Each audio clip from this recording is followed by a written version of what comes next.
Mr. Dennis Tan.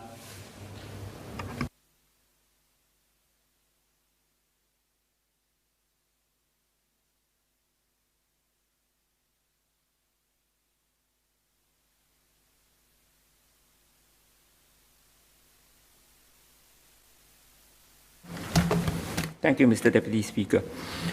The Coroners Act came into effect in January 2011, and I would like to seek the Minister's clarifications on two of the amendments which this amendment bill seeks to introduce.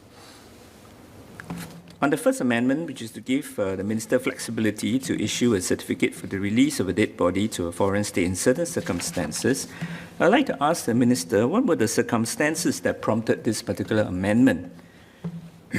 Was there any recent incident where a foreign state objected to or requested for exemption from the coroners holding an inquiry? What were the difficult circumstances in that case, if at all, or those cases which prompted the government to wish to give the government the discretion not to hold such an inquiry? I would also like to ask the Minister whether in making such an amendment, whether the government has done a study of the likely reciprocity from other countries based on their current laws. Will there, for instance, be mutual reciprocity? I also like to ask the Minister whether the proposed discretion is widely available in other countries. I'd like to ask what safeguards are in place to ensure that our Minister, in making such a decision, will not succumb to any strong pressure from a foreign state to release the body of a dead person when there are mysterious or suspicious circumstances leading to his or her death. Finally, will the Minister's rationalization of whether or not it is in the public interest for the discretion to be exercised be made publicly available? Next, on the dispensing of the need for the coroner to view the body for preliminary investigation, this bill introduces a new section 12 such that the coroner does not have to view the body when making this preliminary investigation.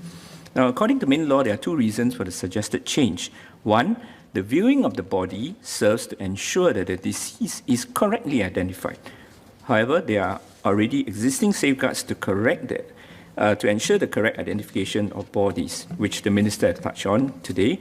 And two, this will expedite the process of releasing the body to the family and will also save resources for the police, Health Sciences Authority, and the coroner. Now, in the debate to the Coroners Bill in 2010, the Minister introducing the bill, Associate Professor Ho Ping Kee, said there, and I quote, "This provision will enable the coroner to harness technology in appropriate cases where the coroner may be indisposed to be physically present to view the body without having to cause unnecessary delay to the progress of time-sensitive investigations. This will expedite the release of the body to the next of kin after the coroner has viewed and identified it. But let me assure Dr. Lam that the norm will still be the current practice of the coroner going down physically right to the mortuary every morning to view and identify the body, and that includes weekends and public holidays," unquote. The Minister was replying to a member, Dr. Lam Pin Min's question and comment about whether letting the coroner view and identify a body by video in lieu of viewing in person to decide whether an inquiry is needed trivializes the investigative process.